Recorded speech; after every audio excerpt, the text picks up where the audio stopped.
السلام عليكم ورحمة الله تعالى وبركاته. مرحبا بكم في هذا الفيديو الذي سوف نرى فيه وصفتين نحتاجهما في شهر رمضان نحن المسلمون. سنتعرف في قناتنا على بعض الأطباق الجزائرية العربية والمغربية، فابقوا معنا. الوصفة فيها كالتالي: نحتاج إلى كوب دافئ من الحليب، كوب دافئ من الماء، ملعقة كبيرة سكر، ملعقة كبيرة خميرة، وملعقة صغيرة من الملح. نخلط جيدا هذا المزيج ثم نغطيه لمدة 5 دقائق. نعود بعد ذلك نحرك مرة أخرى ونضيف أقل من نصف كأس من الزيت. نواصل التحريك ونبدأ بإضافة الدقيق. نضيف 4 ملاعق في المرة الأولى ثم نحرك. نحتاج كل الكمية عبارة عن 4 أكواب.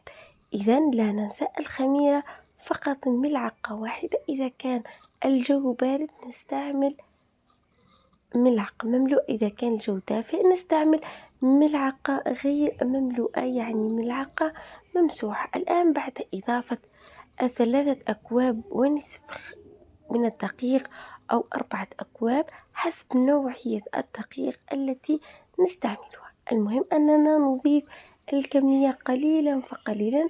نحاول جمع العجينة بأيدينا بهذه الطريقة. نجمع العجين في كل مرة دون أن نعجن، فقط نقوم بعملية الجمع.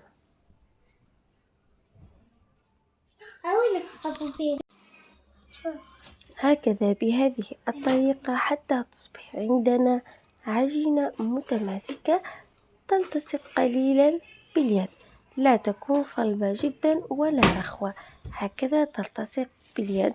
نضيف بعض الطحين حتى نقوم بجعلها أكثر تماسك قليلا، هكذا حتى ننهي عملية العجن.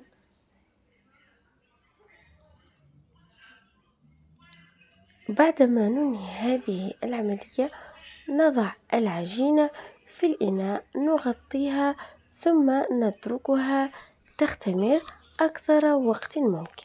الآن نذهب لتحضير الحشو.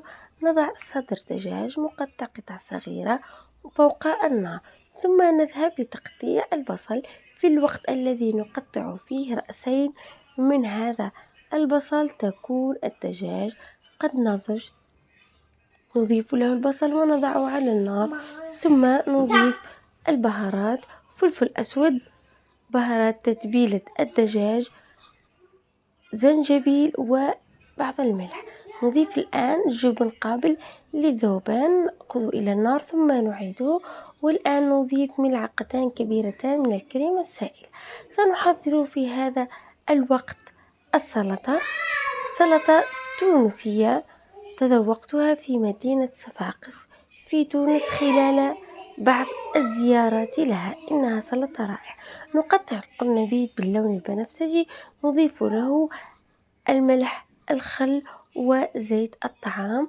هكذا كل مكون نضيف له التتبيلة لوحده في إناء، ثم نضعه في صحن أو طبق التقديم. في هذا الوقت يبرد الحشو الذي سوف نضعه في الخبز. الآن نذهب إلى الخميرة ونخرج منها كل فقاعات الهواء بهذه الطريقة. الآن سوف نقسم هذه الكمية إلى قطعتين كبيرتين. نأخذ القطعة الأولى نفردها على قطعة القماش التي وضعت عليها الطحين حتى لا تلتصق هناك. الآن نفتح قطعة العجين بهذه الطريقة.